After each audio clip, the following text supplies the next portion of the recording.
السلام علیکم ناظرین، میں ہوں محمد اسلم خان وقار اور آج 7واں لیکچر ہے جنرل نالج کے پیپر کا، جو کہ تحصیلدار اور نائب تحصیلدار کے لیے ہوگا۔ تو آج کے جو ہمارے ٹاپک ہیں ان میں خلافت، تحریک خلافت ہے اور تحریک ہجرت اور سائمن کمیشن۔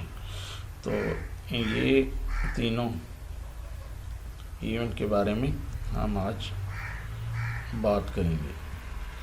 خلافت موومنٹ کا بیک گراؤنڈ یہ تھا کہ 1914 میں جب پہلی ورلڈ وار شروع ہوئی تو ترکی اور جرمنی اتحادی تھے، برطانیہ، فرانس اور امریکن یہ ایک بلاک میں تھے۔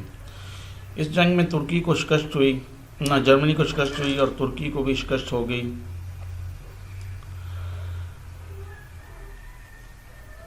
تو استنبول اکارڈ ہوا 3 نومبر 1918 کو، جس میں جو ترک علاقے تھے اس کو ڈیوائیڈ کر دیا گیا فرانس، برطانیہ اور گریس یعنی کہ یونان کے درمیان۔ اس طرح ٹریٹی آف سیورز جو 1920 میں ہوا، اس کے تحت سمرنا، تھریس اور اناتولیا ترکی سے لے لیے گئے اور یورپین ملکوں کو دے دیے گئے۔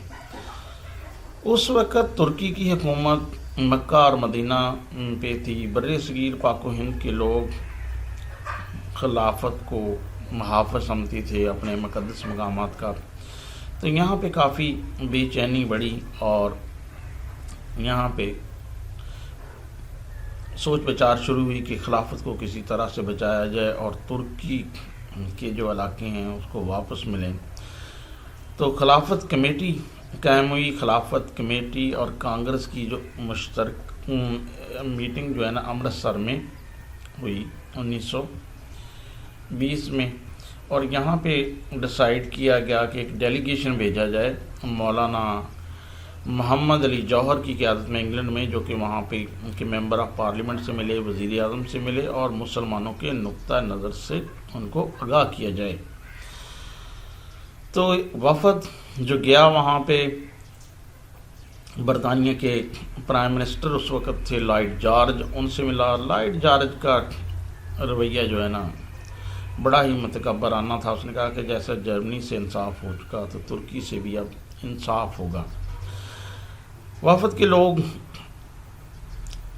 ممبر آف پارلیمنٹ سے ملے، وہاں پہ پارلیمنٹ کے دوسرے لوگوں سے، وزراء سے، مختلف جگہ پہ انہوں نے، لیکن کوئی بھی بہتر رزلٹ جو ہے نا حکومت کی سطح پہ حاصل نہ ہو سکا اور وفد جو ہے نا اکتوبر 1920 میں واپس آ گیا۔ اب سوچا گیا کہ اس طرح تو بات چیت سے تو انگریزوں کو منایا نہیں جا سکتا، کچھ اور کیا جائے۔ تو یہاں پہ تحریک عدم تعاون شروع کی گئی، نان کوآپریشن موومنٹ۔ اور اس وقت ایک فتویٰ آ گیا ترک موالات کا جمعیت علماء ہند کی طرف سے، جس کے تحت یہ تھا کہ گورنمنٹ کے سارے ٹائٹل جو ہے نا واپس کر دیے جائیں، لیجسلیچر اور کورٹ کا بائیکاٹ کیا جائے اور ایجوکیشن انسٹیٹیوشن میں سے طالب علموں کو ہٹا لیا جائے اور گورنمنٹ جاب سے استعفیٰ دے دیا جائے اور سول نافرمانی کی تحریک شروع کی جائے۔ تو جنوری 1921 میں کوئی 3000 اسٹوڈنٹ جو ہے نا انہوں نے اسکول یا کالج چھوڑے۔ تو اس وقت گورنمنٹ نے محسوس کیا کہ صورتحال کچھ خراب ہے، تو مذاکرات جو ہے نا کیے۔ تو اس وقت جو خلافت کانفرنس کے پریزیڈنٹ تھے سیٹ جان محمد چھوٹانی، ان کو بلایا گیا لندن، وہاں پہ انہوں نے بات کی، لیکن کوئی بھی بات کوئی نتیجے پہ نہیں پہنچ سکی۔ تو اسی اثناء میں جو ہے نا 1922 میں چورا چوری کا واقعہ پیش آ گیا تحریک عدم تعاون کے درمیان۔ چورا چوری گورکھپور ضلع میں ایک قصبہ ہے جہاں پہ پولیس نے فائرنگ کر دی مظاہرین پر۔ مشتعل مظاہرین نے تھانے کو، پولیس چوکی کو آگ لگا دی اور 21 پولیس مین مارے گئے، تو گاندھی صاحب نے اس وقت تحریک عدم تعاون کے خاتمے کا اعلان کر دیا کہ تحریک اپنے اصل مقاصد سے ہٹ گئی ہے اور وائلنٹ ہو گئی ہے۔ اسی طرح ہجرت موومنٹ یہ بھی ایک طرح کی تحریک خلافت کا ہی حصہ تھا۔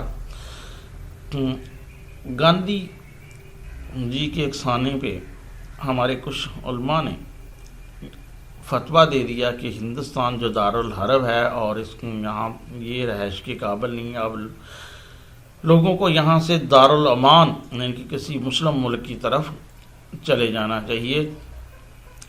جو فتویٰ انہوں نے دیا ان میں مولانا اول کلام آزاد، مولانا عبد الباری فرنگی محل، مولانا محمد علی اور مولانا عبد المجید سندھی تھے۔ تو اس کے تحت جو ہے نا بہت سارے لوگ یہاں سے اپنا سامان اونے پونے داموں بیچ کے افغانستان کی طرف چل دیے۔ اگست 1920 میں کوئی 30,000 لوگ افغانستان کے لیے روانہ ہوئے۔ بڑا جوش اور ولولے کا منظر تھا۔ ٹرین جو پہلی سندھ سے چلی، اسٹیشنوں پہ لوگ فیئر ویل کے لیے تیار تھے اور ہر جگہ جگہ پہ ان کا استقبال ہوا۔ شروع میں افغانستان کی گورنمنٹ کا رویہ جو ہے نا کافی بہتر تھا۔ انہوں نے وہاں پہ مہاجرین کے لیے کیمپ کیے۔ امان اللہ اس وقت بادشاہ تھا افغانستان کا، لیکن جیسے ہی تعداد بڑھتی گئی تو افغانستان کی گورنمنٹ نے اپنا بارڈر بند کر دیا۔ لوگ جو ہے نا واپس آئے۔ رستے میں بہت سارے بوڑھے، مرد، عورتیں اور بچے جو ہے نا اپنی جان سے، اور لوگ اپنی جائیدادیں اونے پونے بیچ کے گئے تھے۔ 100 روپے کی چیز 10 روپے میں بیچ کے گئے تھے۔ یہاں پہ آئے تو نہ ان کے پاس گھر تھا، نہ کام تھا، نہ کاروبار تھا، تو یہ بہت بڑا دھچکا تھا۔ اس وقت بھی کچھ لوگوں نے مخالفت کی تھی کہ یہ نہ شروع کی جائے، جس میں مولانا اشرف علی تھانوی، حبیب الرحمان، حکیم اجمل خان اور صاحبزادہ عبد القیوم اور علامہ عنایت اللہ مشرقی شامل تھے، جن کے خیال میں کہ ہجرت مسلمانوں کے لیے ٹھیک نہیں ہے۔ تو 1924 میں کمال اتاترک نے اپنی گورنمنٹ سیٹ کر دی اور خلافت کو ختم کر دیا، اور سلطان عبد الحمید کو بھی ملک بدر کر دیا گیا۔ تو اس طرح خلافت کا خاتمہ ہو گیا اور تحریک خلافت جاری رکھنے کی کوئی وجہ اب باقی نہ تھی۔ اب ہمارا جو تیسرا ٹاپک ہے وہ ہے سائمن کمیشن۔ 1927 میں ہندوستان کا وائسرائے لارڈ ارون تھا۔ اس نے برطانوی گورنمنٹ کی سفارش پر ایک 7 ممبر کا کمیشن مقرر کیا، جس کا ہیڈ سر جان سائمن کو رکھا گیا۔ اس 7 کے 7 ممبر انگریز تھے، کوئی بھی مقامی بندہ اس کمیشن میں شامل نہیں تھا۔ تو یہاں کی دونوں بڑی جماعتیں کانگریس اور آل انڈیا مسلم لیگ نے اس کے بائیکاٹ کا فیصلہ کیا۔ سائمن کمیشن کے لوگ جو ہے نا 3 فروری 1928 کو بمبئی آئے، یہاں پہ مختلف لوگوں سے ملے۔ اس طرح دہلی میں بھی اس کے بعد دورہ کیا، اور 30 اکتوبر 1928 کو یہ لاہور پہنچے۔ یہاں پہ ایک جلوس نکلا کہ سائمن کمیشن کو واپس بھیجا جائے۔ اس میں لالا لاجپت رائے، مولانا عبد القادر قریشی اور مولانا ظفر علی لیڈر تھے۔ یہاں پہ پولیس نے لاٹھی چارج شروع کیا تو لالا لاجپت رائے کے سر پہ ایک ڈنڈا پڑا، اور جس چند دنوں کے بعد وہ اسی زخم کی تاب نہ لا کر فوت ہو گئے۔ تو بہت ہی جو ہے نا اس کے بعد بے چینی یہاں پہ پھیل گئی۔ کمیشن کے لوگ انہیں ملے کافی لوگوں سے، لیکن کوئی بھی ان ٹھوس بات چیت نہ ہو سکی۔ تو کچھ سفارشات انہوں نے خود ہی مرتب کی کہ ڈیارکی سسٹم پروونس میں جو ہے یہ ختم کیا جائے، اور تمام پورٹ فولیو پروونشل منسٹر کو دے دیے جائیں۔ پہلے کافی سارے گورنر کے پاس بھی تھے۔ پاور آف سینٹرل گورنمنٹ اور پروفیشنل گورنر کی یہ تھوڑی کی جائے، اور فیڈرل سسٹم جو ہے نا یہ انڈیا میں متعارف کرایا جائے، اور ووٹ دینے کا جو حق ہے وہ بھی زیادہ لوگوں تک دیا جائے، اور ایک ایکسپرٹ کمیٹی بنائی جائے جو یہ ڈیسائیڈ کرے کہ سندھ کو بمبئی سے کس طرح علیحدہ کرنا ہے. اگر سندھ خود مختار ہو جاتا ہے مالیاتی طور پہ تو اس کو الگ کر دیا جائے, اور ڈیمانڈ آف جو فرنٹیئر میں ایکول اسٹیٹس کی تھی ان کو بھی نظر انداز کر دیا گیا. تو اس کے بعد ایک اور ہمارا جو ٹاپک وہ ہے نہرو رپورٹ. تو جب سائمن کمیشن کو رد کر دیا یہاں پہ, تو لارڈ برکن ہیڈ جو سیکرٹری آف اسٹیٹ تھے انڈین افیئر کے, انہوں نے چیلنج کیا کہ اگر ہندوستان کے سیاسی لوگوں میں اتنی بصیرت ہے کہ وہ ایک جگہ پہ اکٹھے ہوں اور اپنا کوئی تجاویز لے کے آئیں, تو ہم اس کو جو ہے نا قانون بنا دیتے ہیں, ہم پاس کر دیں گے. تو یہاں کے رہنماؤں نے اس چیلنج کو قبول کرتے ہوئے ایک آل پارٹیز کانفرنس دلی میں منعقد کی جنوری 1928 میں. اس کے بعد 2 اور اجلاس ہوئے. تو نہرو رپورٹ جو ہے نا 7 رکنی کمیٹی بنائی گئی جس کے ہیڈ جو ہے نا موتی لال نہرو تھے, جواہر لال نہرو جو اس کے جنرل سیکرٹری تھے. تو یہاں پہ جو ہے نا وہ نہرو رپورٹ کی شکل میں چوتھے سیشن میں یہ آئی تجویز کہ سینٹ کے ممبر جو ہے نا 200 کر دیے جائیں, اور ہاؤس آف ریپریزنٹیٹو جو ہے نا یہ 500 ممبر پہ ہو, اور سینٹ کے لوگ 7 سال کے لیے ہوں, اور ہاؤس آف ریپریزنٹیٹو کے لوگ 5 سال کے لیے ہوں. تو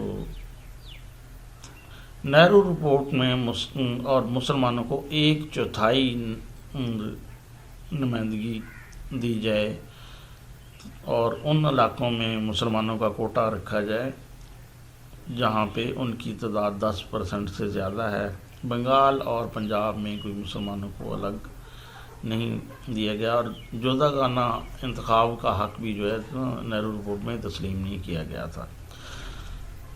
آل انڈیا مسلم لیگ نے جو ہے نا نہرو رپورٹ کو یکسر مسترد کر دیا, اور اس طرح سے جو ہندو مسلم اتحاد ہو سکتا تھا کانگریس اور مسلم لیگ کا وہ بھی نہ ہو سکا, اور یوں یہ نہرو رپورٹ بھی ایک طرح سے فیل ہو گئی. تو یہ تھا ہمارا آج کا ٹاپک, اور اس میں جو کویسچن آ سکتے ہیں کہ نہرو رپورٹ کب آئی, اور سائمن کمیشن کب آیا, خلافت موومنٹ کب شروع ہوئی, تحریک ہجرت کب شروع ہوئی, اور کیا تحریک خلافت کے مقاصد کیا تھے. اس طرح سے کچھ کویسچن بن سکتے ہیں. تو یہ تھا ہمارا 7واں لیکچر, اور اس کے بعد 8ویں لیکچر میں کچھ اور ایونٹ جو ہے نا سن 1930 سے لے کے 35 تک کے یہ ہم ڈسکس کریں گے. مجھے دیجیے اجازت. اللہ حافظ.